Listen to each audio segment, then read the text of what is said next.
Tommy George was a horseman with many feathers in his cap.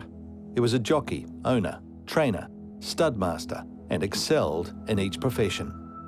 He held the trainer premiership record with 9 for half a century, only eclipsed by the O'Sullivan era in the 1990s.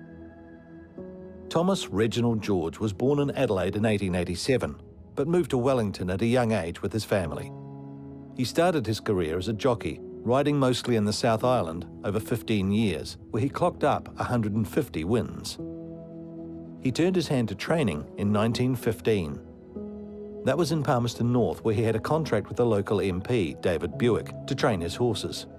George's breakthrough came in the late 1920s, when he moved to Blenheim and worked privately for the mayor and farming identity, John Joseph Corrie.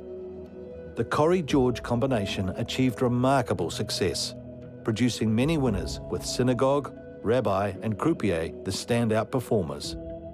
That success spurred George to solo at Trentham. George didn't do things by halves. The Brentwood training stables were twice the size of his competition, able to house more than 25 horses. His theory was, the more horses you have, the more you'll win. It paid off.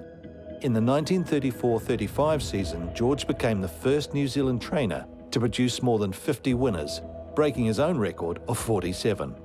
George won 4 Auckland Cups in 7 years, 2 of them with the great mare and Hall of Famer Cuddle, who he trained for most of her career. Another one of his best horses was Beau Vite. The trainer fell in love with the colt at the yearling sales and encouraged wealthy businessman Ralph Stewart to buy him. Broken in by George, Beau Vite was a superstar in the years before and during World War II. He won 31 races, including another Auckland Cup, a Great Northern Derby, as well as 2 Cox Plates and 2 McKinnon Stakes. George never got the credit for the Australian wins. They were listed under Randwick trainer Frank McGrath. There was still a Brentwood Stables connection in the Victory's races. Beau Vite was a one-man horse. He would only be handled by Brentwood foreman Joe Bromby. The fiery champion was extremely lucky to escape an assassination attempt ahead of the 1940 Melbourne Cup. Beau Vite was a strong favourite to win, just like the Kiwi great Phar Lap in 1930. Holes were bored in the stable wall under the cover of darkness and a thunderstorm, and a horse was shot twice. The bullets were meant for Beau Vite.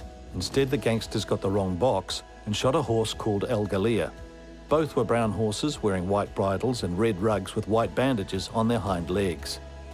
Beau Vite's box was 18 metres away. Death threats were also made against the jockey, and police mounted an around-the-clock guard. In the end, Beau Vite finished a close 4th in the Cup. And on the outside, Old Rolly with the white bridle is making light of his 7 years. He passes Beaulieu, while Maikai with the dark jacket out wide is putting in his claim. But it's Old Rolly from Maikai with Tidal Wave with the light jacket coming through fast to take 3rd place. A reward was offered, but the attackers were never found. George moved away from training during World War II, when the Trentham racecourse was taken over by the military and turned into an army camp. By that stage, George had accumulated an incredible record. 7 trainer premierships during the 1930s and 2 in the first seasons of the 40s. George officially retired from training in 1948 with more than 600 winners. But as that career was winding down, the canny horseman was preparing his next project. He bought land in Masterton and established Rosswood Stud. George was a firm believer in colonial sires. Many were his best racehorses. The first was Croupier. Beau Vite was retired after injury. He was reunited with George at the stud, alongside his arch racing rival, Beau Livre. However, George's faith in New Zealand-bred sires didn't earn the support he might have received 30 years earlier or 40 years later. The veteran horseman let his successors do the talking.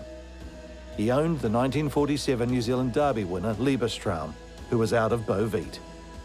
He stayed with the stud business until the early 1950s, when he retired to the Kapiti Coast. He died in 1969. George was regarded as a gentleman's gentleman, an absolute credit to the racing profession. Everybody called him Tommy, probably because he was a tiny man with a puckish personality, but in all other respects, he was a giant in racing. A modest winner and a philosophical loser, Tommy George is a welcome induction into the New Zealand Racing Hall of Fame.